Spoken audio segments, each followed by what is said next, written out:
A young artillery officer stands in the rain outside Toulon. The year is 1793.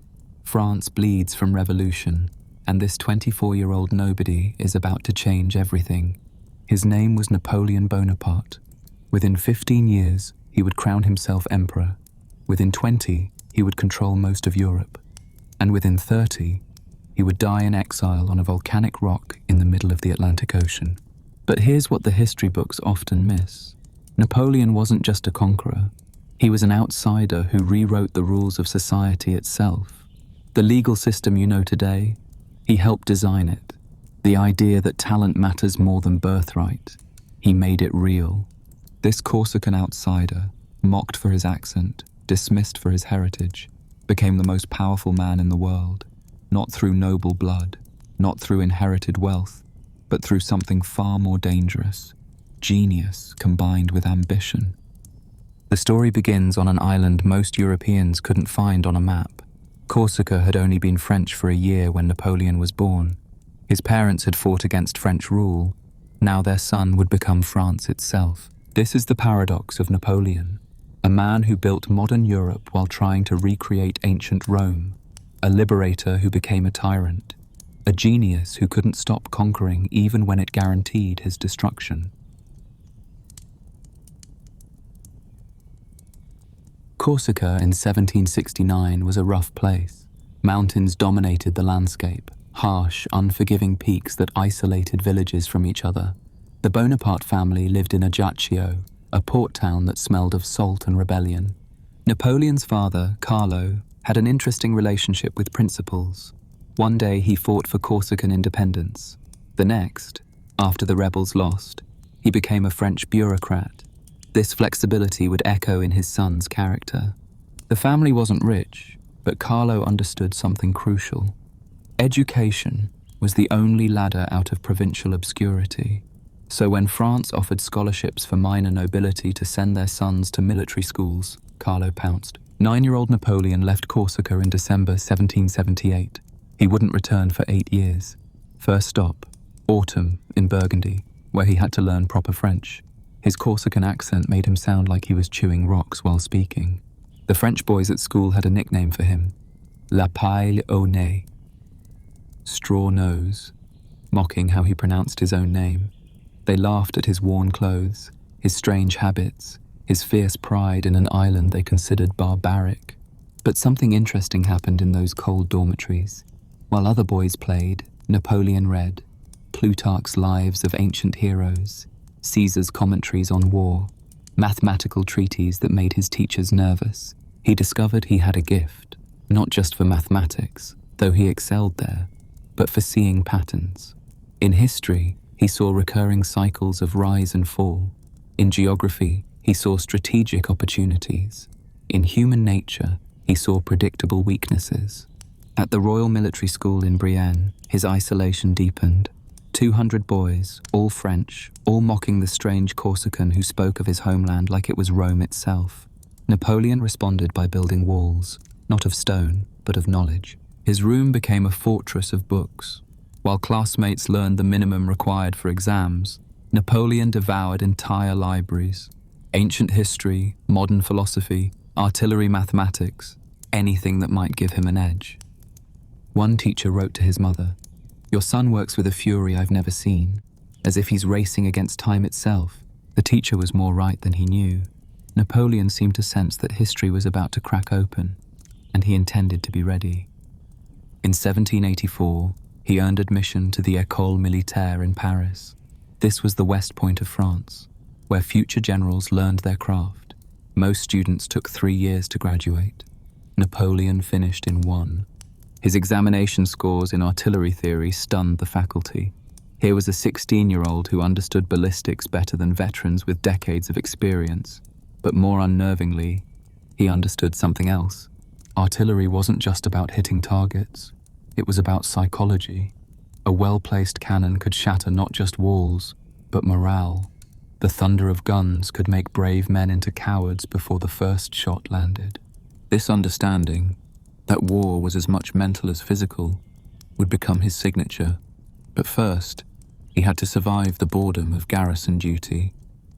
Posted to Valence in southern France, Second Lieutenant Bonaparte found himself with too much time and too little money. His father had died in 1785, leaving the family in debt. Napoleon sent half his salary home and lived on bread and water.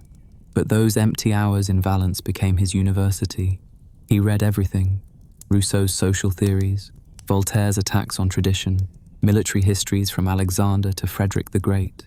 He filled notebook after notebook with observations, strategies, philosophical musings. One entry from 1786 stands out. Men are moved by two levers only: fear and self-interest. Cold, perhaps, but for someone who'd been mocked and isolated his entire youth, it was a survival mechanism turned into philosophy. He began writing, not just notes, but essays and even fiction. A short story about a man who sacrifices everything for glory. A political tract about Corsican independence. A meditation on suicide that worried his few friends. The revolution exploded across France in 1789. While aristocratic officers fled the country, Napoleon saw opportunity.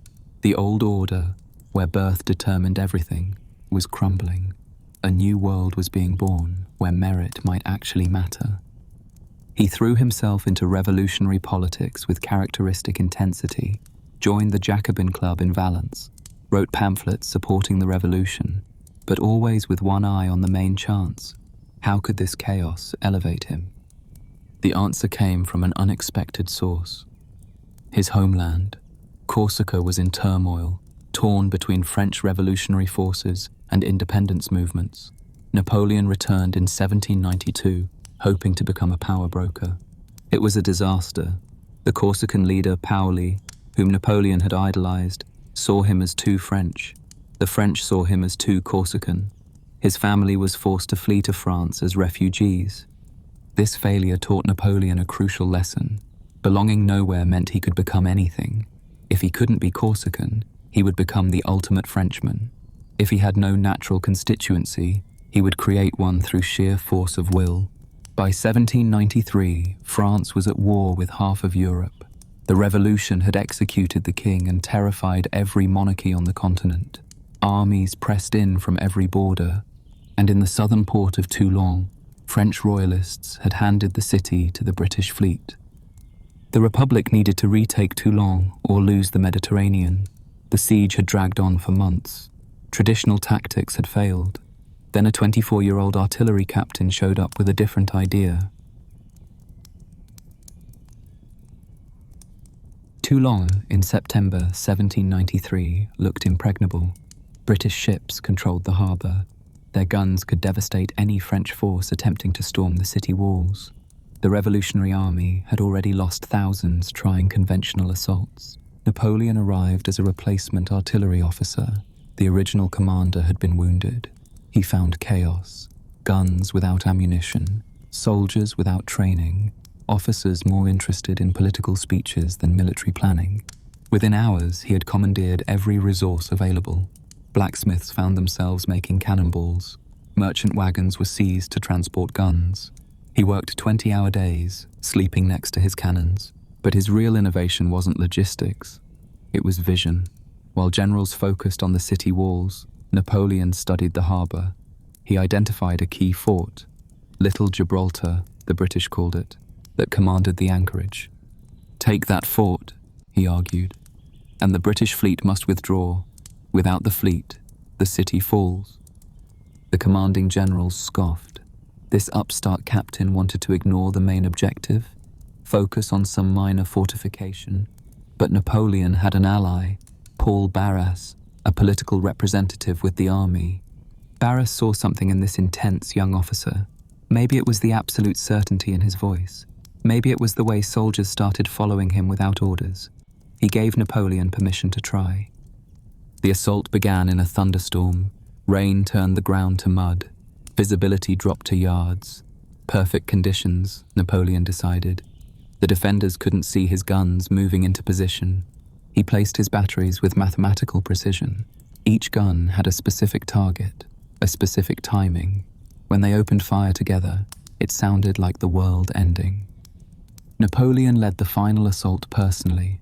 A British pike thrust caught him in the thigh. his first wound in combat. He kept fighting. By dawn, Little Gibraltar was French. As predicted, the British fleet withdrew immediately.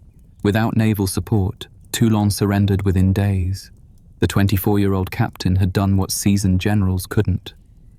His reward: immediate promotion to brigadier general, the youngest in the French army. But more importantly, people started talking about the little gunner who could see battles differently. Paris in 1794 was a dangerous place for anyone with ambition. The terror was at its height. Robespierre's guillotine worked overtime. Yesterday's hero could be tomorrow's corpse. Napoleon navigated these waters carefully. He avoided political declarations, focused on military planning, drew up schemes for invading Italy that impressed the war ministry. Then Robespierre fell. In the chaos that followed, anyone associated with the Jacobins became suspect. Napoleon, who had written pro-Jacobin pamphlets, was arrested. He spent 2 weeks in prison, expecting the guillotine. Instead, he was released, but stripped of his command. From general to nobody in days. He considered offering his services to the Ottoman Empire, but Paris hadn't finished with him.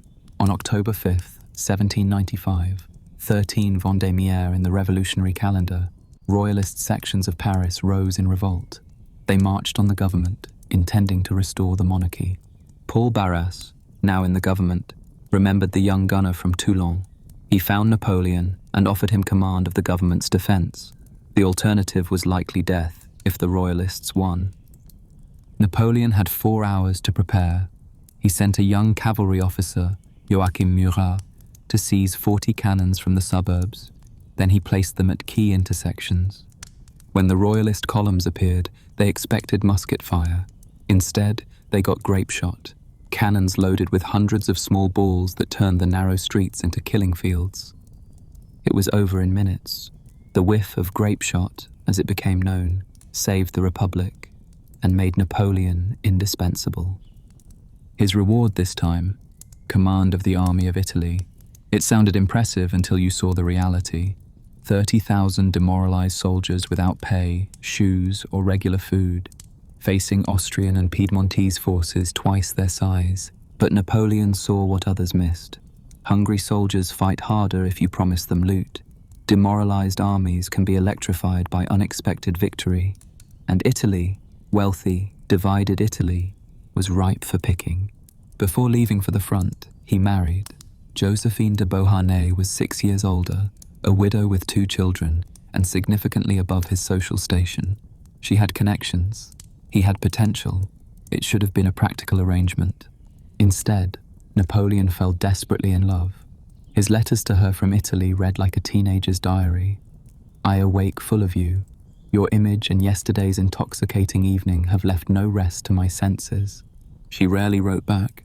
While he conquered kingdoms thinking of her, she entertained other lovers in Paris. This imbalance, passionate devotion met with casual indifference, would shape his attitude toward love and loyalty forever. But in March 1796, standing before his ragged army in Nice, love was a distant concern. These soldiers expected another aristocratic fool who would get them killed for nothing. Instead, they got a speech that changed everything. Soldiers, you are naked and starved. I will lead you into the most fertile plains in the world. Rich provinces and great cities will be in your power. No talk of revolutionary principles, no appeals to patriotic duty, just the promise of wealth for those brave enough to take it. It was honest in a way that resonated with men who'd been forgotten by their government. Within a month, he had separated the Austrian and Piedmontese armies, defeating them one by one in a series of lightning campaigns. Montenotte, Millesimo, Dago, Mondovi, names that meant nothing before became synonymous with military genius. His secret wasn't just tactics, it was speed. While enemies debated in war councils, Napoleon had already moved. While they waited for supply trains, his soldiers lived off the land. He turned poverty into advantage. Armies without baggage move faster. The bridge at Lodi stretched across the Adda River like a pathway to destiny. May 10th, 1796, Austrian cannons commanded the far bank. Any attempt to cross meant walking into concentrated fire. Napoleon studied the situation for exactly 5 minutes. Then he grabbed a flag and started running across the bridge. His generals stood frozen. Was their commander insane? The magic happened in the next second. His soldiers, seeing this skinny young general charging alone, couldn't let him die that way. They surged after him. The bridge became a river of screaming Frenchmen. Austrian gunners, expecting a careful advance, panicked at this madness. Their fire went high. By the time they adjusted, Napoleon's troops were among them with bayonets.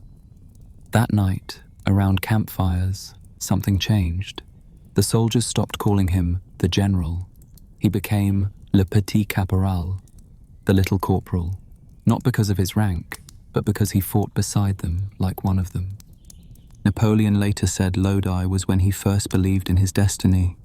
"I saw the world flee beneath me," he wrote, "as if I were carried in the air." Milan fell 5 days later. The wealthy capital of Lombardy opened its gates without resistance. Napoleon entered not as a conqueror, but as a liberator. At least, that's how he staged it. He abolished feudal privileges, proclaimed equality before the law, opened careers to talent regardless of birth. The same revolutionary principles, but delivered by a winner rather than politicians. Of course, he also looted systematically. Art treasures, gold, silver, anything valuable headed to Paris. His soldiers got their promised wealth. The French government got desperately needed funds. And Napoleon got loyalty from both. But Austria wasn't finished. They sent their best generals, Wurmser, then Alvinzi, with fresh armies to crush this upstart. What followed was 18 months of continuous campaigning that rewrote military science. Take Arcole, November 1796. Napoleon's army was trapped in marshland, facing Austrians on solid ground. Traditional tactics said retreat. Napoleon saw opportunity. He sent a small force with trumpets behind enemy lines.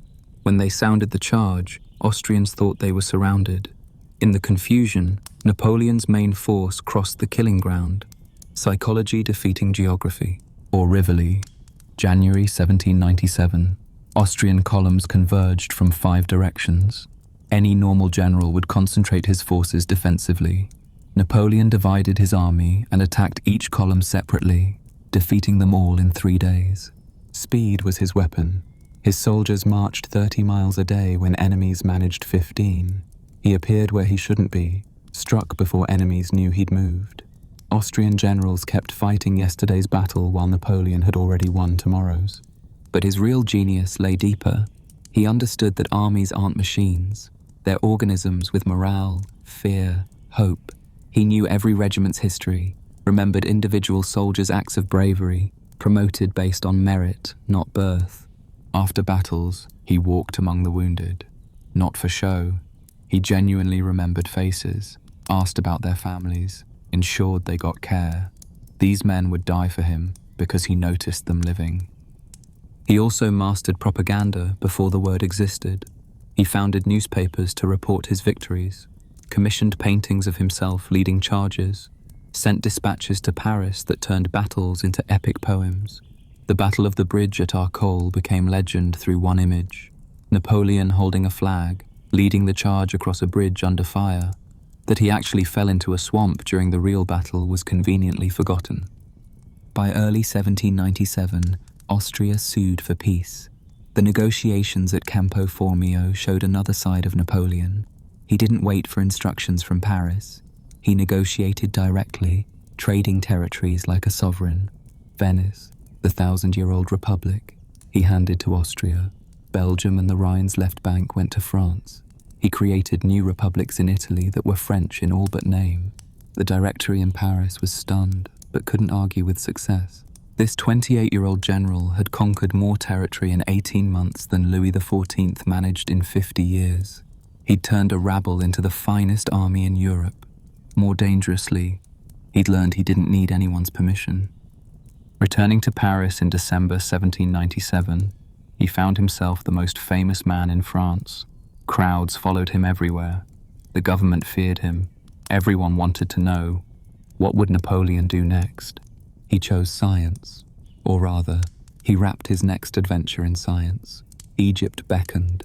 Ancient, mysterious, strategically vital Egypt. Control it, and you threatened British India. More importantly for Napoleon, conquer it, and you joined Alexander and Caesar in history. The Directory approved eagerly. Send this dangerous general far away. Perfect. Let him chase glory in the desert while they consolidated power at home. Napoleon saw their game and didn't care. He recruited not just soldiers but scholars, mathematicians, engineers, artists, linguists. This wouldn't be mere conquest. It would be enlightenment delivered at gunpoint. The French fleet sailed from Toulon in May 1798. 400 ships carrying 38,000 men toward a land most had only heard about in Bible stories. Napoleon stood on the flagship's deck, reading the Quran in translation. He'd studied for this like a university exam: Islamic history, Egyptian customs, Ottoman politics. He even practiced Arabic phrases, though his accent made interpreters wince. Malta fell first, a necessary stepping stone.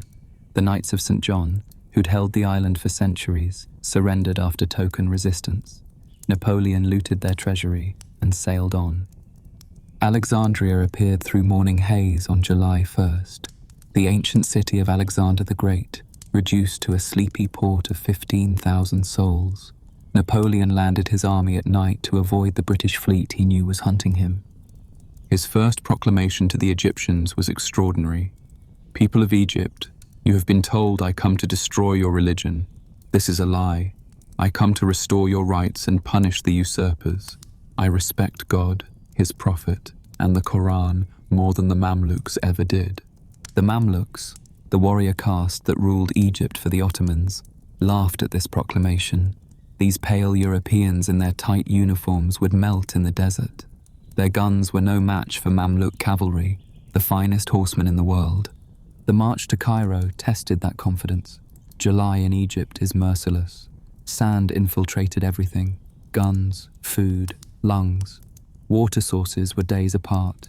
Men collapsed from heat, their woolen uniforms like portable ovens. Some soldiers shot themselves rather than continue. Others whispered about murdering Napoleon. He marched with them, refused special treatment, shared their rationed water. When generals complained, he pointed to Alexander's routes. He crossed worse with less. On July 21st, they saw the pyramids, and in front of them, the entire Mamluk army, 10,000 cavalry in silk robes and golden armor, their horses worth more than French soldiers earned in a lifetime. Napoleon formed his infantry into squares, human fortresses bristling with bayonets. Soldiers, he announced, 40 centuries look down upon you. The Mamluks charged with magnificent fury. Horses thundered across sand, scimitars flashing, battle cries echoing off ancient stones. They hit the squares like waves against cliffs. Disciplined volleys cut them down in rows. Grape shot turned cavalry into scattered meat. The survivors wheeled away, charged again, died again. Medieval courage met modern firepower. There was only one outcome. Within 2 hours, Mamluk power in Egypt was broken forever. Cairo opened its gates. Napoleon entered the city of 1,000 minarets as its master. He immediately set about transformation, not just conquest, metamorphosis. He established hospitals, reorganized taxation, created a postal system. His scholars catalogued everything: hieroglyphs, architecture, plants, customs. The Rosetta Stone was discovered by a French engineer. This black basalt slab would unlock Egyptian hieroglyphics, though not for another 20 years.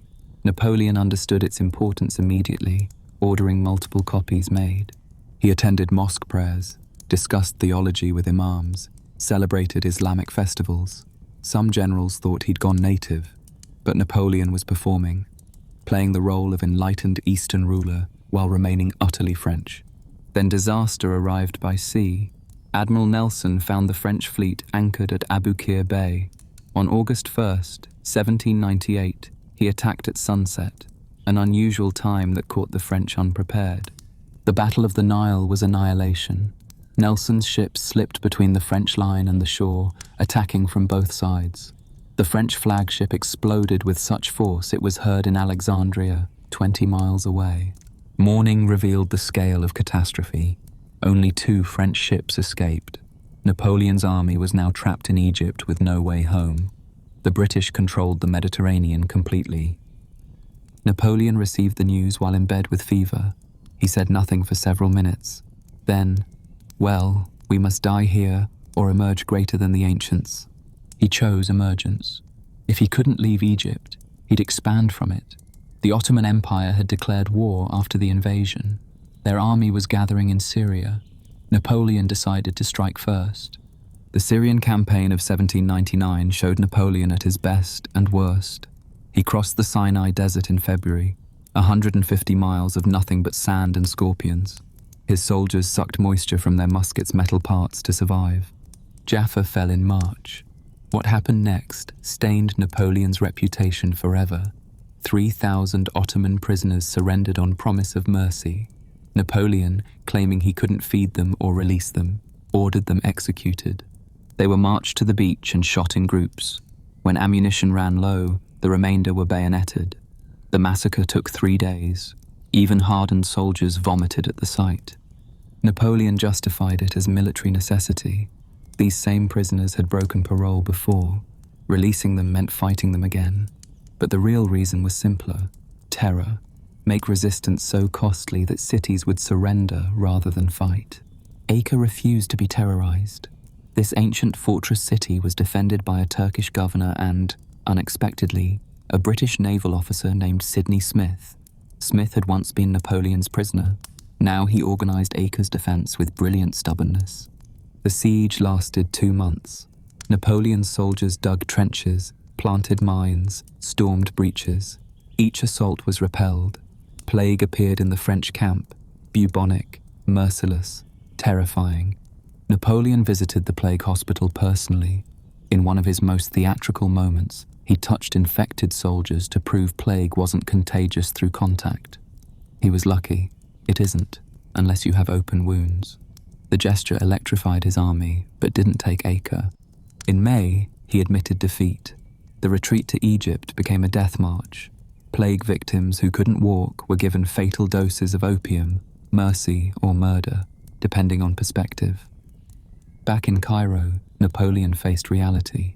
His Oriental dream was dying. The army was shrinking from disease and combat. Egyptian resistance was growing. And from Europe came news that changed everything. France was losing everywhere. The Austrians had retaken Italy. Russians were advancing through Switzerland. The Directory was collapsing. France needed its best general. On August 22nd, 1799, Napoleon made his choice. He boarded a frigate with a handful of companions, leaving his army under General Kleber's command. He didn't tell Kleber he was leaving until after he'd gone. The abandoned army would struggle on for 2 more years before surrendering. Many soldiers never forgave Napoleon for deserting them, but France had different priorities. The voyage home took 6 weeks of dodging British warships. Napoleon landed at Fréjus on October 9th. The journey to Paris normally took a week, but crowds at every town demanded to see the returning hero. They didn't know about the abandoned army. They didn't care about Acre's failure. They knew only that Napoleon had conquered Egypt like Caesar, brought glory to France, and returned when the nation needed him most. In Paris, everyone was plotting. The Directory was bankrupt, financially and morally. Royalists wanted restoration. Jacobins wanted renewed revolution. Moderates wanted stability. All of them saw Napoleon as a potential tool. But tools don't usually have their own plans. Emmanuel Sieyès was a survivor. Through revolution, terror, and reaction, this clever priest-turned-politician had kept his head, literally. Now, as a director, he planned one more survival move, a coup to create a stronger executive before chaos consumed France. He needed a sword, a general to provide military muscle while Sieyès handled politics. Napoleon seemed perfect, popular but politically naive, controllable.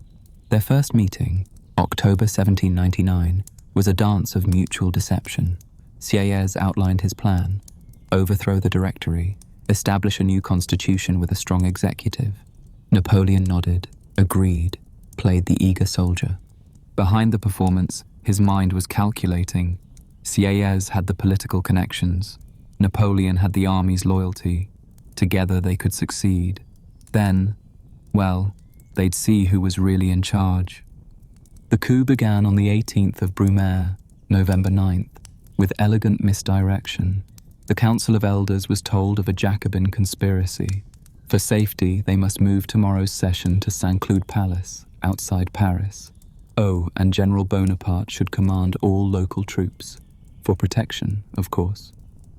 That night, Napoleon's brother Lucien, president of the lower chamber, prepared his part. Troops moved into position. Key opponents were detained or bribed. By dawn, Paris was essentially under military control, without a shot fired. But 19th Brumaire nearly destroyed everything. At Saint-Cloud, the legislators smelled a coup. When Napoleon entered the chamber to speak, deputies surrounded him, shouting, "Outlaw! Dictator!" Someone grabbed his collar. Others pressed close, fists raised. Napoleon, who'd faced cannon fire without flinching, panicked at this civilian mob. He fainted, or nearly did. Soldiers dragged him out. Outside, he was trembling, incoherent. The coup was collapsing. Then Lucien saved everything with pure theatre. He rushed from the chamber, grabbed a sword, pointed it at Napoleon's chest, and shouted to the soldiers, "I swear I will kill my own brother if he ever threatens French liberty." The troops cheered. Lucien ordered them to clear the chamber. Those deputies were the real traitors, preventing legal government. Drums rolled. Soldiers with bayonets marched in. Deputies jumped through windows to escape. That evening, a rump session of terrified legislators approved a new government. 3 consuls would lead France: Sieyès, Roger Ducos, and Napoleon, equal in theory. The theory lasted exactly 24 hours. When they met to draft the new constitution, Napoleon dominated every discussion. Sieyès wanted a ceremonial executive above politics. Napoleon wanted, and got, real power concentrated in a first consul. Guess who became first consul? The Constitution of Year 8 was a masterpiece of disguised autocracy, universal male suffrage. But voters only chose local electors who chose regional electors, who chose national lists from which Napoleon appointed officials. Democratic in appearance, authoritarian in practice. A plebiscite approved it overwhelmingly. 3 million yes votes to 1,500 no. The real numbers were lower, but Napoleon's brother Lucien added a few zeros here and there. France was exhausted. 10 years of revolution had brought glory and horror in equal measure. People wanted peace, stability, competence. Napoleon promised all 3. He moved into the Tuileries Palace, where kings once lived, but carefully maintained republican imagery. No crown, no scepter, just a simple uniform. The message was clear: authority without monarchy. His workday started at dawn and ended past midnight. Unlike previous governments that governed through committees, Napoleon decided everything personally: financial reforms, educational policy, sewer systems. Nothing was beneath his attention. He had a gift for finding talent regardless of political background. Royalists, Republicans, former terrorists. If they were competent and loyal, he used them. Fouché, the butcher of Lyon, became police minister. Talleyrand, the aristocratic survivor, ran foreign affairs. But France was still at war. Austria had retaken Italy. The British blockaded French ports. Napoleon needed a spectacular victory to cement his position. He chose to replay his greatest hit, invade Italy again, but this time with a twist. Instead of the coastal route, he would cross the Alps. In May, with artillery. Everyone said it was impossible. The Great St. Bernard Pass was still frozen. Cannons couldn't traverse mountain paths made for mules. Napoleon's response: impossible is not French. He had the cannons dismounted and placed in hollowed-out tree trunks. Soldiers dragged them like sleds. When paths became too narrow, they carried ammunition boxes on their backs. Local guides thought the French had gone insane. The crossing took 6 days of frozen hell. Men fell into crevasses and vanished. Avalanches buried entire companies. Napoleon walked with the troops, shared their frozen rations, helped push cannons. On May 20th, 1800, the French army appeared in Italy's Po Valley like ghosts. The Austrians couldn't believe it. An entire army had materialized behind their lines. The Battle of Marengo on June 14th should have been Napoleon's end. By afternoon, the French were retreating. Austrian commander Melas was so confident he'd won, he retired to write his victory dispatch. Then General Desaix arrived with reinforcements. He looked at the chaos and told Napoleon, "This battle is lost, but it's only 3 o'clock. There's time to win another." The counterattack was devastating. Austrians advancing in victory formation were shattered by concentrated artillery. A cavalry charge led by Kellerman, son of the Valmy hero, turned retreat into rout. Desaix died in the charge. Napoleon would later rewrite history to give himself more credit, but that day he admitted the truth.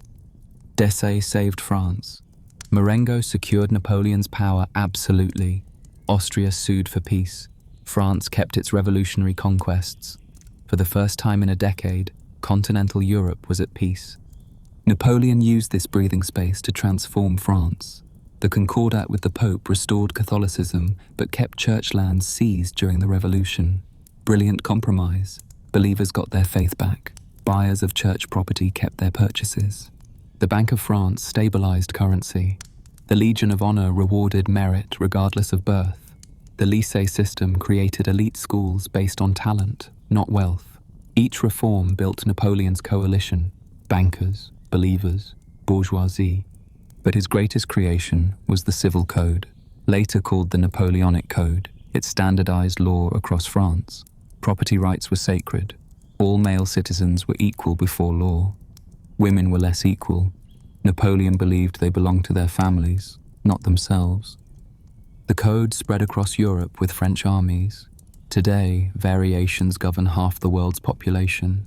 Napoleon considered it his greatest achievement. "My true glory is not 40 victories. Waterloo will erase their memory, but my civil code will live forever." Peace with Britain came in 1802, the Treaty of Amiens. For 14 months, Europe experienced something it had forgotten: normalcy. English tourists flooded Paris. Trade resumed. Napoleon seemed to have achieved the impossible: revolutionary ideals with orderly government. He used this peace to eliminate opposition, not through terror, but through exhaustion. Royalists were offered amnesty if they accepted the new order. Republicans were given jobs that required loyalty. The few who resisted simply disappeared. Fouché's police were remarkably efficient. In 1802, he became consul for life through another plebiscite. The vote was overwhelming, though less overwhelming before Lucien's creative counting. But the direction was clear. Step by step, Napoleon was becoming what revolution had destroyed: a monarch. The Duc d'Enghien was dragged from his bed in Baden at midnight. March 15th, 1804. French dragoons had violated German territory to seize this Bourbon prince. Within a week, he would be dead, shot in a fortress ditch after a mockery of trial. The execution shocked Europe. D'Enghien was royalty, however minor. He wasn't actively plotting, just living in exile. But Napoleon had decided to send a message. There had been assassination attempts. The most dramatic, the infernal machine, was a barrel of gunpowder that exploded near Napoleon's carriage. It killed bystanders but left him unscratched. These plots had royalist backing, even if d'Enghien wasn't involved. By killing a Bourbon, Napoleon drew a line in blood. There would be no restoration, no compromise with the old order. The revolution's regicides, those who'd voted for Louis XVI's death, could now trust Napoleon completely. He'd joined their club. Talleyrand supposedly said it was worse than a crime. It was a blunder. But Napoleon knew exactly what he was doing. Fear and loyalty, the two levers he'd identified as a young officer, both pulled by one execution. 2 months later, the Senate offered him a new title: Emperor, not King. That word remained toxic. Emperor evoked Rome, Charlemagne, glory without Bourbon associations. The coronation was scheduled for December 2nd, 1804. Notre Dame Cathedral was transformed into a stage set. Napoleon obsessed over every detail: the ceremonial route, the costumes, the choreography. He even convinced Pope Pius VII to attend. The Holy Father travelled from Rome to bless what many Catholics considered a blasphemous upstart. The Pope thought he'd crown Napoleon, as popes had crowned emperors for centuries. Napoleon had other ideas. The ceremony began at noon. Napoleon wore a purple velvet cloak embroidered with golden bees. His chosen symbol, industrious and hierarchical, Josephine glittered in diamonds worth a kingdom. When the moment came for coronation, Napoleon took the crown from the Pope's hands. He turned his back on Pius VII and placed the crown on his own head. The message was unmistakable. He owed his throne to nobody, not God, not tradition, not inheritance. Pure will had raised him from nothing to everything. Then he crowned Josephine with surprising tenderness. She wept, perhaps from emotion, perhaps knowing their marriage was doomed. She'd given him no heir. An emperor needs succession. The new empire immediately went to war. Britain had never really accepted peace. Now Austria and Russia joined them in the Third Coalition. They would crush this upstart before he destabilized every throne in Europe. Napoleon had been preparing to invade England. The Army of England, renamed the Grande Armée, was the finest force he'd ever assembled.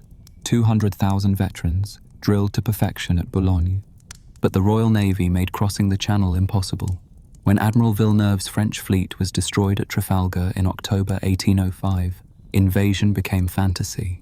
Napoleon would never seriously threaten Britain's home islands again. He pivoted with characteristic speed. If he couldn't invade Britain, he'd destroy her allies. The Grande Armée wheeled east toward Austria and Russia. The campaign of 1805 was Napoleon at his absolute peak. He moved 7 corps along separate routes, confusing enemies about his intentions. They converged with mathematical precision to trap an Austrian army at Ulm. General Mack surrendered 30,000 men without a major battle. He'd been completely outmaneuvered. Napoleon entered Vienna on November 13th, the second time he'd captured the Austrian capital. But the Russians were coming. Combined with surviving Austrian forces, they outnumbered Napoleon. More dangerously, they were led by competent generals who'd studied his tactics. Napoleon needed them to attack him on ground of his choosing, so he performed weakness, sent peace overtures suggesting desperation, withdrew from strong positions as if afraid. He chose his battlefield carefully. Near the village of Austerlitz in Moravia, the Pratzen Heights dominated the area. Napoleon deliberately left them unoccupied, baiting a trap. December 2nd, 1805, first anniversary of his coronation. The sun rose through freezing mist. The son of Austerlitz would become legendary. The Austro-Russian army did exactly what Napoleon predicted. They seized the heights, then attacked what seemed to be his weak right flank. As Allied columns descended into the valley, they stretched and thinned.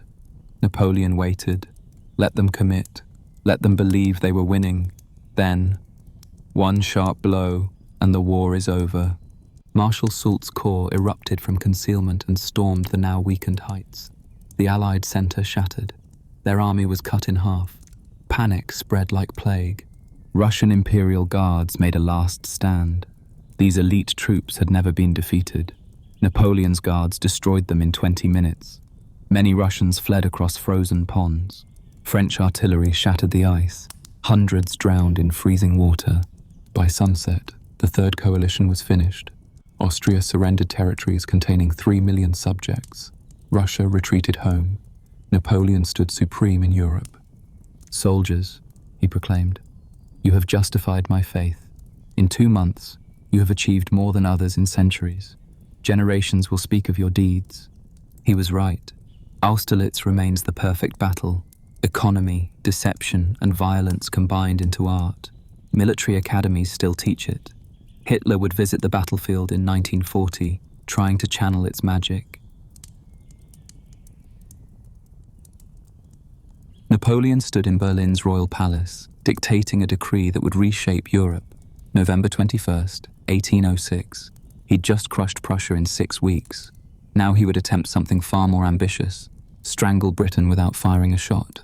The Berlin Decree established the continental system. Every port from Lisbon to St. Petersburg would close to British goods. No trade, no commerce, no contact. Economic warfare on a scale never before attempted. The logic seemed flawless. Britain was a nation of shopkeepers, as Napoleon dismissively called them. Cut their trade and their economy would collapse. Without money, they couldn't subsidize continental armies against him. But first, he had to control the continent completely. Prussia had been his latest victim. They'd stayed neutral during Austerlitz, hoping to profit from both sides. When they finally joined the Fourth Coalition in 1806, it was too late. Napoleon moved faster than Prussian generals thought possible. At Jena and Austerlitz, twin battles fought the same day. The Grande Armée annihilated forces that had terrorized Europe under Frederick the Great. Marshal Davout performed the day's miracle. His single corps defeated the main Prussian army at Austerlitz, while Napoleon fought a smaller force at Jena. Napoleon initially didn't believe the report. Surely Davout was mistaken about enemy numbers. He wasn't. 26,000 French had beaten 63,000 Prussians. The Iron Marshal, as Davout was known, had achieved the impossible through perfect discipline and tactical genius. Berlin fell without resistance. Napoleon visited Frederick the Great's tomb, standing silent for several minutes. Then he took Frederick's sword and sent it to Paris. Symbolism mattered. The old master's weapon now belonged to the new. But Russia still fought. Napoleon pursued their army into Poland, into winter, into misery. The campaign of 1807 showed the Grande Armée's limits. Polish roads were theoretical concepts. Mud season turned them into swamps that swallowed artillery. Supply wagons took weeks to cover distances soldiers marched in days. Men ate their horses, then their boots. At Eylau, in February, Napoleon fought his bloodiest battle yet. A snowstorm turned the battlefield into white hell. Soldiers fired at shadows. Entire regiments vanished in the blizzard, found later frozen in attack formation. Marshal Augereau's corps was destroyed. 15,000 men reduced to 3,000 in an hour. Only Murat's cavalry charge, 10,000 horsemen in a single wave, saved Napoleon from defeat. Both armies claimed victory. The battlefield told the truth. 25,000 corpses in the snow, no strategic gain for either side. Napoleon's bulletin called it a victory. His private letters revealed shock at the slaughter. Spring brought redemption at Friedland. June 14th, 1807, anniversary of Marengo. The Russians made the mistake of fighting with a river at their backs. Napoleon's artillery turned their retreat into massacre. Tsar Alexander I requested an armistice. The meeting was staged for maximum drama, a pavilion built on a raft in the middle of the Niemen River. Two emperors meeting as equals, neither on the other's territory. They talked for hours. Alexander, young and impressionable, fell under Napoleon's spell. They discussed dividing the world. France for the West, Russia for the East. The Treaty of Tilsit carved up Europe. Prussia lost half its territory. A new Duchy of Warsaw appeared, not quite Poland reborn, but close enough to terrify Russia. Most importantly, Russia joined the continental system. Napoleon returned to Paris as master of Europe. From Madrid to Moscow, his word was law. Kings waited in his antechamber like petitioners. He redrew borders over breakfast, created kingdoms for his siblings, dissolved centuries-old institutions with a signature. His family became royalty overnight. Joseph became king of Naples, then Spain. Louis ruled Holland. Jérôme got Westphalia. Sister Caroline and her husband Murat received the kingdom of Naples. They made terrible monarchs. Joseph was weak, Louis unstable, Jérôme frivolous. But Napoleon needed puppets, not partners. Blood ties ensured loyalty, or so he believed. The continental system began to crack immediately. Europeans wanted British goods, cotton, sugar, coffee, manufactured items. Smuggling became endemic. Even Napoleon's own brothers ignored the embargo when profitable. Britain adapted with typical pragmatism. They found new markets in South America and Asia. Their navy enforced a counter-blockade, seizing neutral ships trading with France. The economic war hurt both sides, but destroyed neither. Napoleon's response was to tighten control. More annexations, more regulations, more enforcement. Holland was absorbed into France when Louis showed too much independence. The Papal States were seized when the Pope resisted. This last act crossed a line. Pius VII excommunicated Napoleon. Napoleon arrested the Pope. The elderly pontiff was dragged to France as a prisoner. Catholic Europe was horrified. But Napoleon's focus had shifted to personal matters. Josephine had given him no heir. The empire needed succession. In December 1809, he divorced the only woman he'd ever loved. The scene was pathetic. Both wept through the ceremony. Josephine fainted, perhaps genuinely, perhaps theatrically. Napoleon gave her massive pensions and the title of Empress still, but the magic was broken. His new bride was Marie-Louise of Austria, daughter of the emperor he'd defeated 4 times, niece of Marie Antoinette. The marriage allied Napoleon with Europe's oldest dynasty. She was 18, blonde, dutiful. Napoleon was 40, expanding, desperate for legitimacy. Their wedding night was reportedly enthusiastic. Napoleon later told an aide, "She liked it so much she asked me to do it again." Within a year, she gave him a son, Napoleon II, King of Rome. The baby was born with forceps after long labor. When doctors asked whether to save mother or child, Napoleon chose Marie-Louise. "Save the mother. We can make another child." Both survived. Napoleon had his heir. The empire seemed secure, but cracks were spreading everywhere. Spain started as opportunity and became Napoleon's curse. In 1807, it looked easy. A decrepit monarchy, a corrupt court, a people supposedly yearning for enlightenment. By 1814, it had consumed 250,000 French soldiers and Napoleon's reputation for invincibility. The Spanish royal family made the takeover almost comical. King Charles IV was dominated by his wife and her lover, Godoy. Crown Prince Ferdinand plotted against all 3. They hated each other more than they feared Napoleon. He lured them all to Bayonne in France for mediation. Once there, he forced both Charles and Ferdinand to abdicate. The throne of Spain, empty. Napoleon gave it to brother Joseph, who was dragged reluctantly from comfortable Naples. Madrid erupted on May 2nd, 1808. Dos de Mayo. The date became sacred in Spanish memory. Citizens attacked French soldiers with knives, stones, boiling water thrown from balconies. Murat's cavalry charged into crowds, sabering hundreds. The executions next day were worse. French firing squads worked through the night. Goya would later paint the scene. White-shirted victims in lamplight, faceless soldiers, blood-soaked earth. The uprising spread across Spain like wildfire. Not organized resistance, but something worse. Spontaneous, universal, savage. Priests blessed guerrilla bands. Peasants tortured isolated French soldiers to death. At Bayonne in July, the impossible happened. A French army surrendered to Spanish forces. 20,000 men laid down arms. The news electrified Europe. The Grande Armée could be beaten. Napoleon arrived personally with 200,000 veterans. He retook Madrid, scattered Spanish armies, reinstalled Joseph. But he couldn't stay. Austria was mobilizing again. He left the Spanish ulcer to his marshals. They never healed it. Every French victory was tactical, temporary. Control extended only as far as French bayonets. Turn your back, and yesterday's pacified village became today's guerrilla stronghold. The guerrilleros fought without rules. French couriers were found nailed to trees. Supply convoys vanished in mountain passes. Soldiers who wandered from camp were returned in pieces. French reprisals were equally savage. Villages suspected of supporting guerrillas were burned. Civilians were hanged from olive trees as warnings.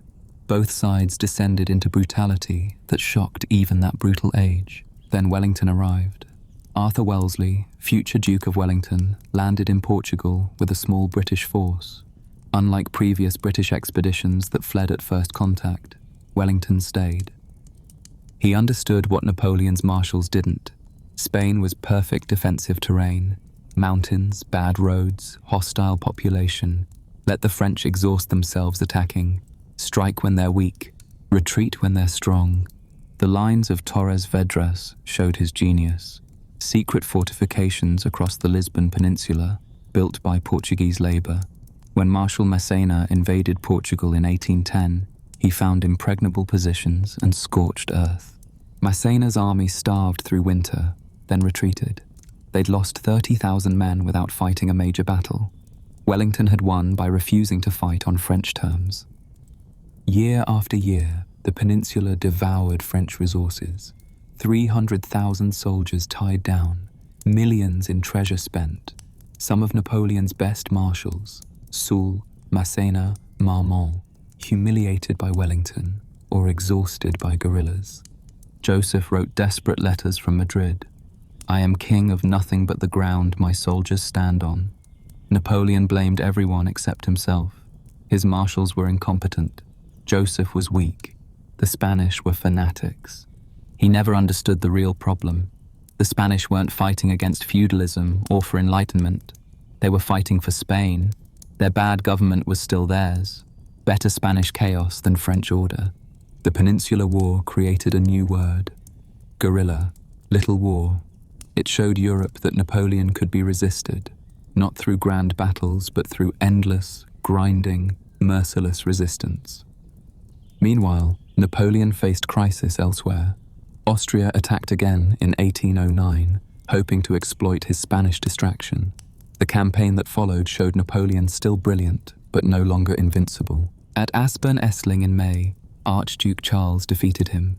First personal battlefield defeat for Napoleon. The French tried crossing the Danube, but were thrown back with terrible losses. Marshal Lannes, Napoleon's oldest friend, had his legs torn off by cannonball. Napoleon held Lannes as he died, both men weeping. "I want to go with you," Lannes whispered. "You will live and save France," Napoleon replied. Neither prediction proved true. 6 weeks later at Wagram, Napoleon won, but at horrific cost. 300 cannons turned the battlefield into hell. 70,000 casualties in 2 days. Victory through attrition, not genius. The Grande Armée was changing. Veterans of Austerlitz lay dead in Spanish mountains or Austrian fields. Replacements were younger, less trained, less motivated. They were conscripts, not volunteers. They fought because they had to, not because they believed. Napoleon was changing too. 40 years old, growing fat, suffering from painful bladder problems. He still worked 16-hour days, but tired more easily. The lightning clarity of thought came less often. Most dangerously, he'd stopped listening. Surrounded by sycophants who feared contradicting him, he heard only what he wanted. Bad news was suppressed or sweetened. Reality became what Napoleon declared it to be. By 1811, cracks in the empire were becoming chasms. The letter from Tsar Alexander was polite but clear. Russia was leaving the continental system. December 31st, 1810. Russian merchants were bankrupt, aristocrats furious, the economy collapsing.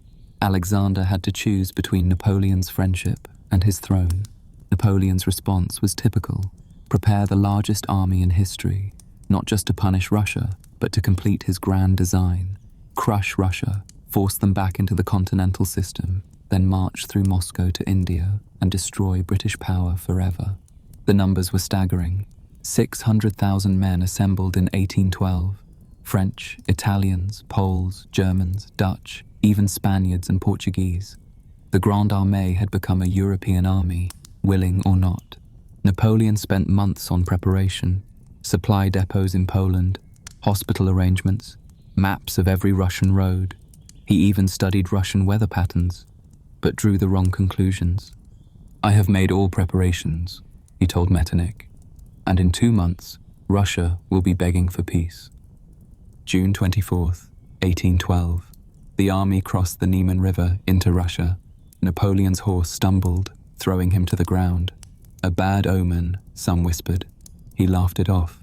The Russians retreated, not from cowardice but from strategy. They burned crops, poisoned wells, drove away livestock. The Grande Armée advanced into emptiness. By July, problems multiplied. Supply wagons couldn't keep pace with the advance. Polish roads collapsed under military traffic. Horses died by thousands. no fodder in burned fields. The heat was unexpected, brutal. Soldiers in wool uniforms collapsed from sunstroke. Water sources were contaminated or destroyed. Dysentery spread through the ranks. Men fell out of formation and were never seen again. Napoleon pushed deeper, seeking the battle that would end everything. Smolensk fell in August after savage fighting, but the Russians burned it before retreating. Another empty victory in a campaign of shadows. Finally, at Borodino, 70 miles from Moscow, the Russians made their stand. September 7th, 1812. General Kutuzov, old and half-blind but cunning, had prepared massive earthworks. Napoleon was sick, bladder infection and fever. His tactical genius failed him. Instead of maneuver, he ordered frontal assaults. Wave after wave of French crashed against Russian positions. The fighting was medieval in its savagery. The great redoubt changed hands 7 times. Soldiers fought with bayonets, musket butts, bare hands. Artillery turned men into red mist. By sunset, 70,000 casualties littered the field. The Russians withdrew, but in order. Napoleon had won, but gained nothing. His army was bleeding to death through victories. September 14th. Moscow appeared through morning haze. Golden domes, white walls, the heart of Holy Russia. Napoleon waited for delegations offering surrender. None came. The city was empty. 300,000 inhabitants had vanished. Only criminals and lunatics remained, released from prisons and asylums with instructions. That night, Moscow began to burn. Not one fire, but hundreds, set simultaneously.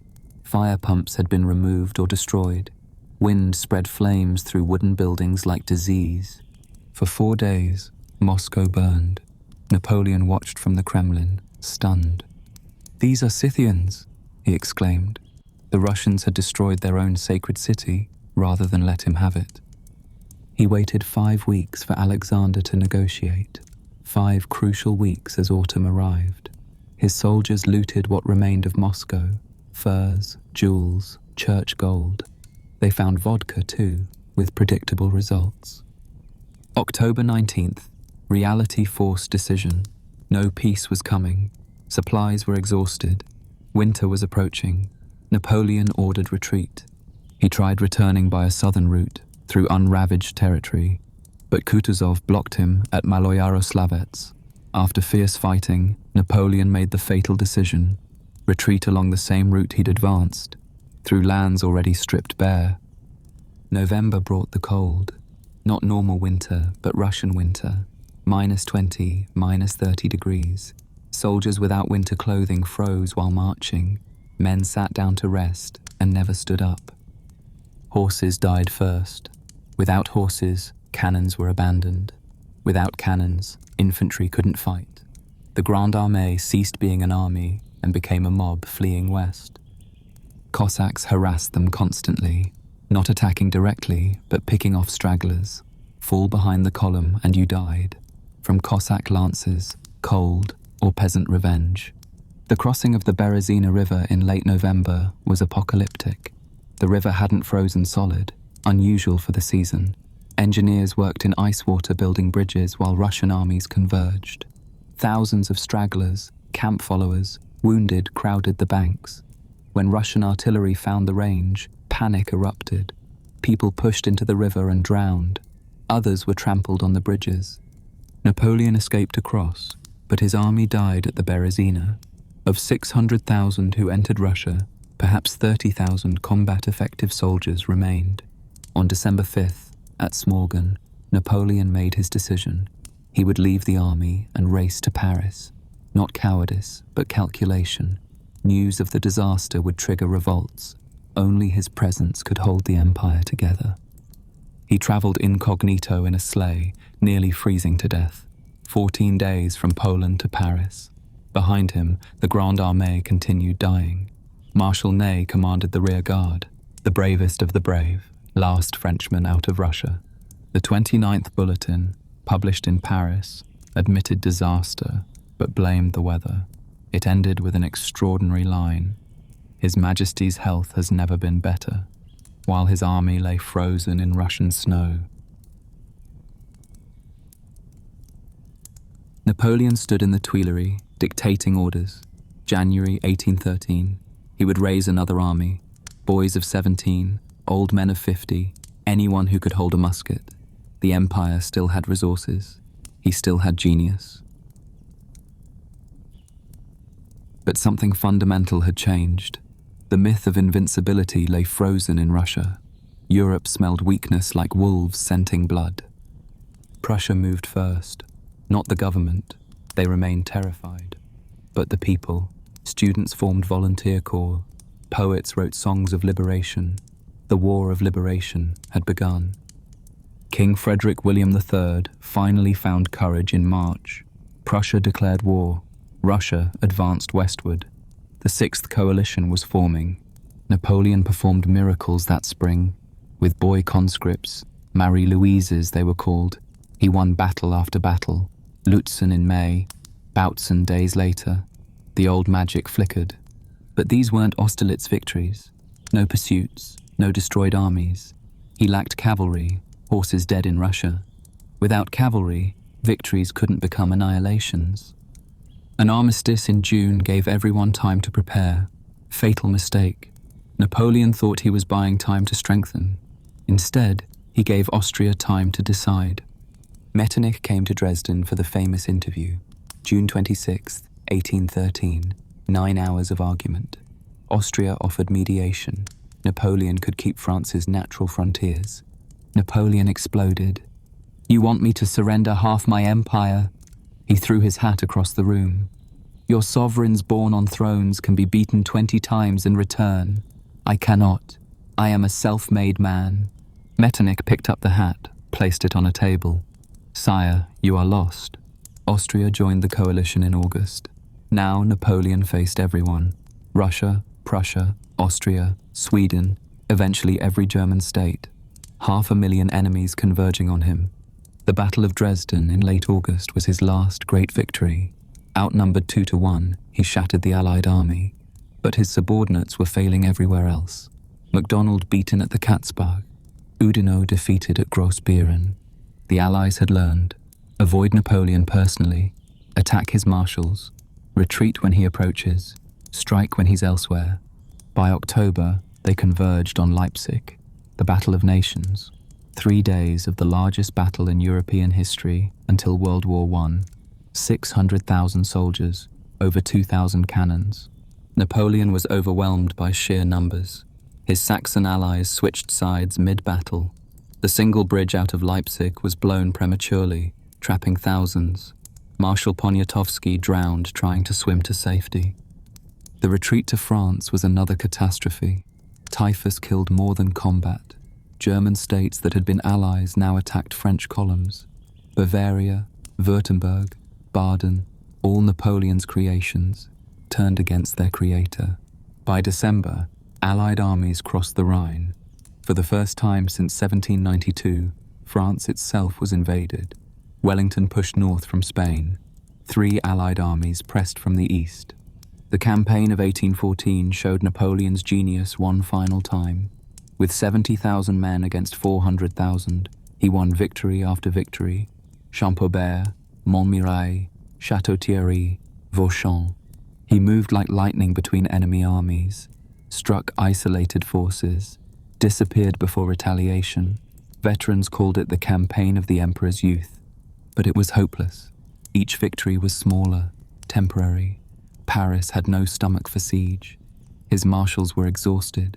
20 years of continuous war had broken even these iron men. On March 31st, 1814, Allied armies entered Paris.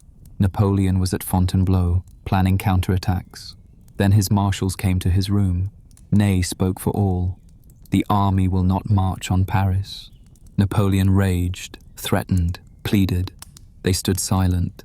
These men who'd followed him from Italy to Egypt to Moscow would go no further. On April 6th, he abdicated, first conditionally, trying to secure the throne for his son. The Allies refused. On April 11th, unconditional abdication. That night, he tried to poison himself. The poison, carried since Russia in case of capture, had lost potency. He vomited through the night but survived. Even suicide failed him. The Allies were surprisingly generous. He would rule Elba, a tiny island off Italy, keep his title of emperor, have a small army, a navy of 4 ships, a toy empire for a fallen giant. On April 20th, in Fontainebleau's courtyard, he said farewell to his guard. These grognards, grumblers, who'd followed him everywhere, wept openly. He kissed their eagle standard. "I have tried to make France the most beautiful kingdom that ever existed. Farewell, my children." The journey to Elba became increasingly humiliating. In southern France, royalist mobs threatened to lynch him. He disguised himself as an Austrian officer to escape, the conqueror of Europe, fleeing his own people in foreign uniform. Elba was a prison disguised as paradise. 12 miles long, 7 wide, Napoleon could ride across his entire empire in an afternoon. He built roads, reformed administration, reviewed his 600 soldiers daily, playing emperor like a retired actor rehearsing old roles. But he listened to visitors, smugglers, anyone with news from France. The Bourbon Restoration was failing. Louis XVIII, fat and gouty, inspired no one. Returned nobles demanded their old lands back. Veterans were dismissed without pensions. More personally, the promised payments for Elba never arrived. Marie-Louise had taken a lover and wouldn't bring his son to visit. Rumors suggested the Allies might move him somewhere more remote. St. Helena was mentioned. On February 26, 1815, while his British overseer was visiting his mistress in Livorno, Napoleon acted. 7 small ships, 1,000 men, 4 cannons, an invasion force that should have been laughable. They landed near Antibes on March 1st. Napoleon avoided the royalist Rhône Valley, taking the mountain route through Grenoble, the same Alps he'd crossed as first consul, now traversed as exile.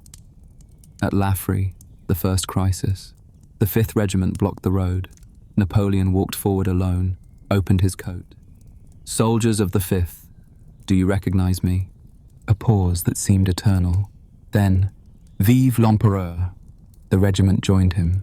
It would happen again and again. Every force sent to stop him joined him.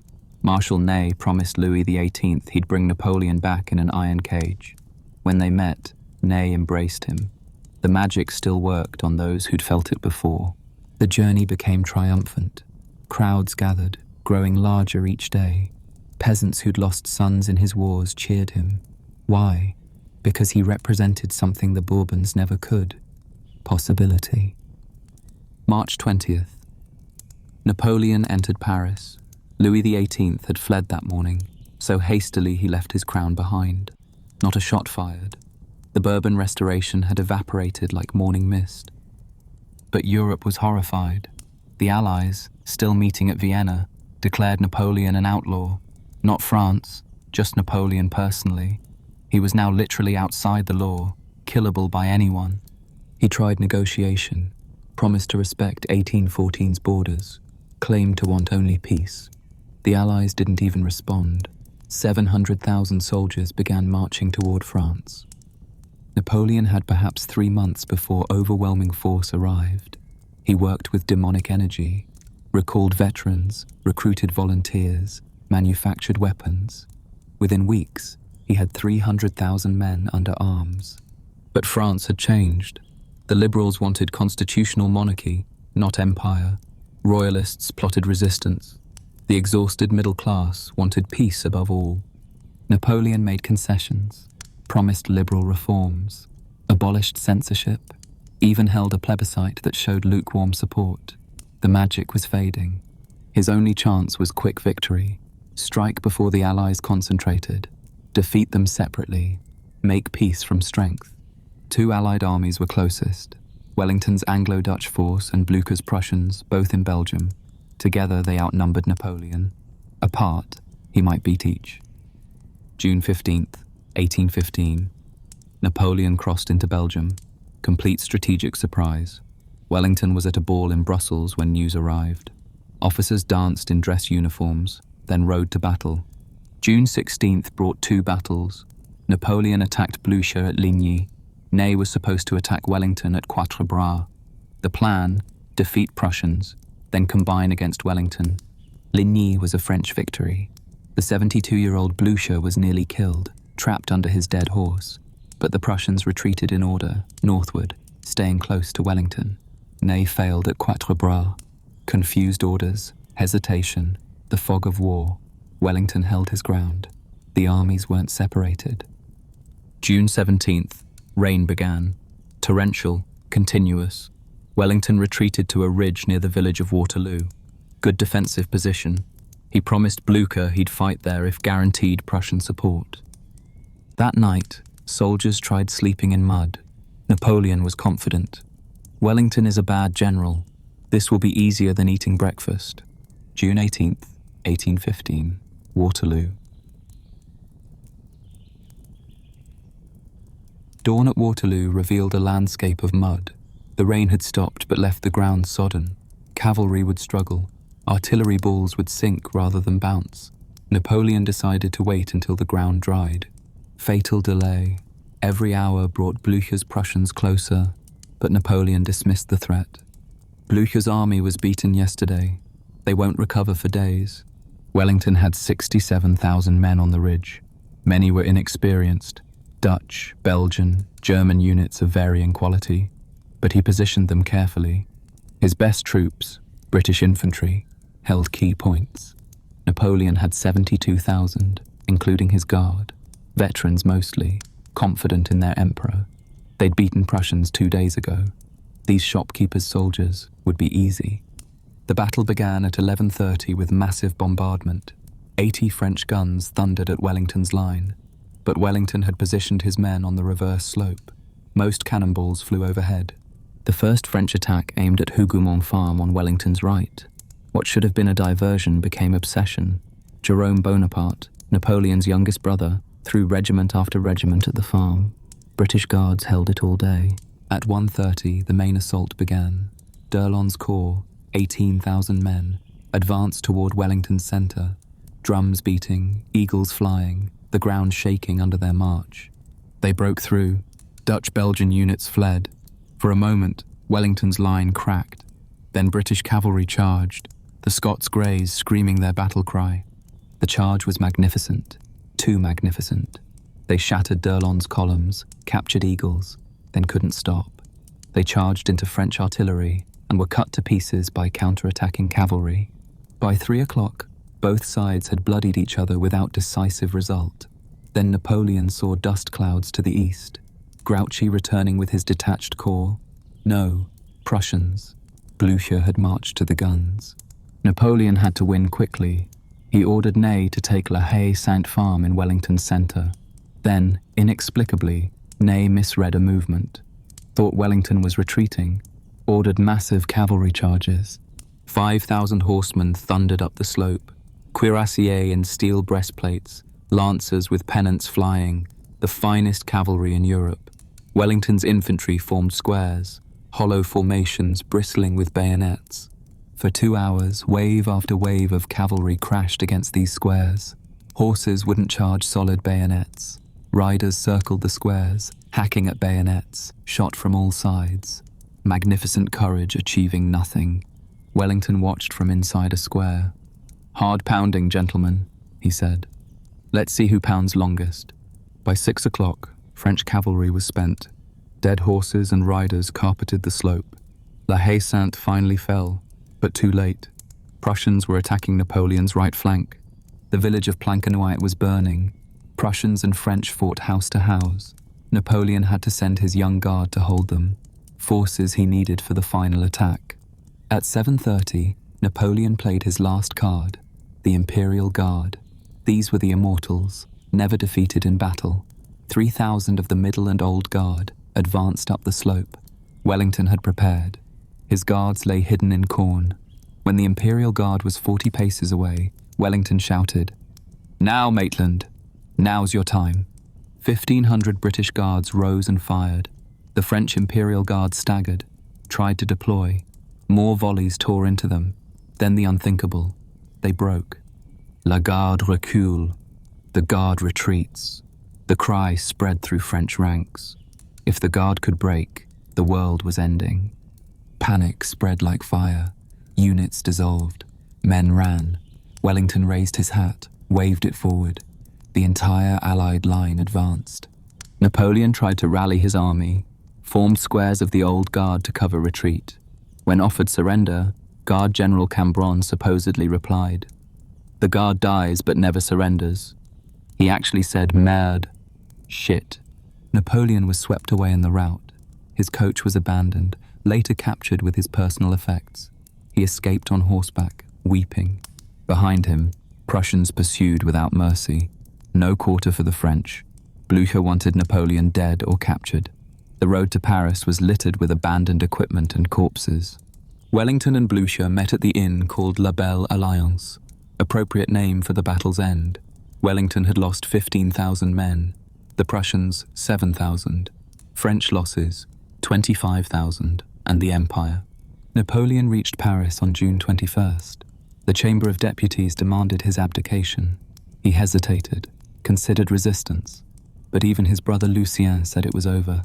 On June 22nd, he abdicated for the second time, in favor of his son, Napoleon II, a meaningless gesture. The 4-year-old was in Austria. The Bourbons would return. Napoleon fled to Rochefort on the Atlantic coast, considered escape to America, but British warships blocked every port. On July 15th, he surrendered to Captain Maitland of HMS Bellerophon. "I come to throw myself on the protection of your prince and laws," he wrote to the Prince Regent. He hoped for exile in England, a country estate, honourable retirement. Instead, St. Helena. St. Helena rises from the South Atlantic like a black volcanic fist, 1,600 miles from Africa, 1,200 from South America, the most isolated prison on earth. Napoleon arrived in October 1815, 46 years old. From ruling Europe to this, 47 square miles of rock. He would never leave.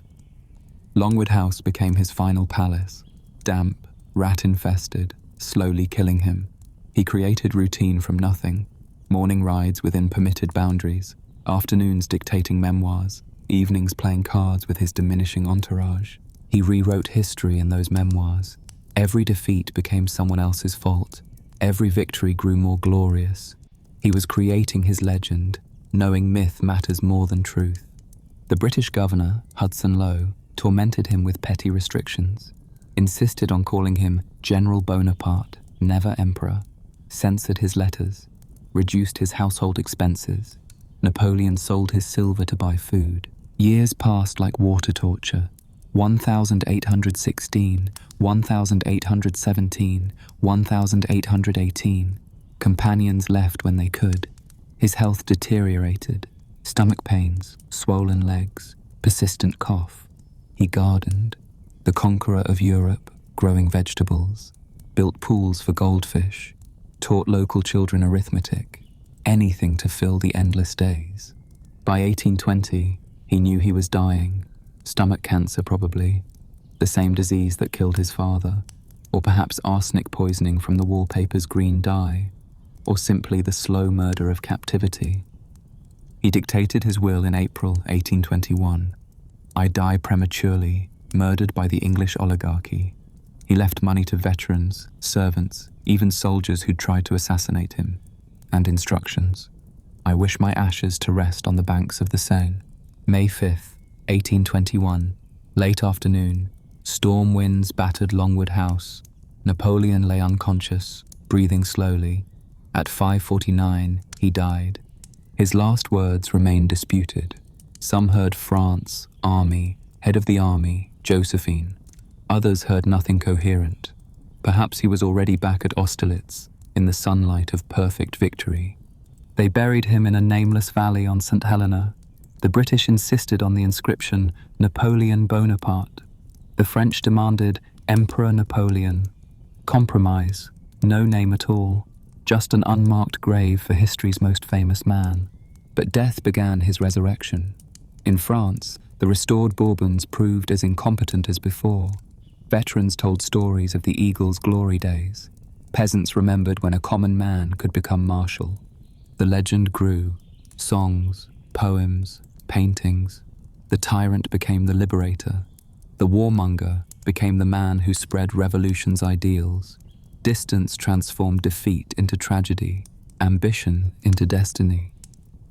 In 1840, King Louis Philippe, needing popularity, brought Napoleon home. The coffin was opened on St. Helena. 19 years dead, the body was perfectly preserved, as if waiting. Paris in December 1840 stood still for his return. 600,000 people in freezing weather watched the funeral procession. Veterans wept openly. Young men who'd never known him felt the pull of impossible dreams. They placed him in Les Invalides, under the Golden Dome, red porphyry sarcophagus, like a Roman emperor. Visitors must look down to see it, or descend to his level. Even in death, he makes you choose your position. What was Napoleon? Genius and monster, liberator and tyrant. The man who showed that birth need not determine destiny, then made himself emperor. He created the modern state, efficient bureaucracy, merit-based promotion, standardized law, but killed perhaps 3 million people in wars of conquest. He spread revolutionary ideals of equality, while reimposing slavery in French colonies. 2 centuries later, we still argue about him. French polls consistently name him the greatest Frenchman. Critics call him Hitler's predecessor. Both are right. Neither is complete. Perhaps the judgment belongs to someone who knew him best. Talleyrand, who served and betrayed him, said, "What a pity such a great man was so badly brought up." Or perhaps Napoleon's own words, spoken on St. Helena, are truest. "I am not a man like other men. The laws of morality do not apply to me." He was wrong, of course. The laws of mortality certainly applied. But in another sense, he was right. He remains unique, the Corsican outsider who conquered Europe through will alone. Remember that young artillery officer in the rain at Toulon? Nobody special, wrong accent, wrong background, wrong everything, who looked at the world and decided to remake it. And for 20 years, he did. Napoleon Bonaparte, the man who rewrote Europe.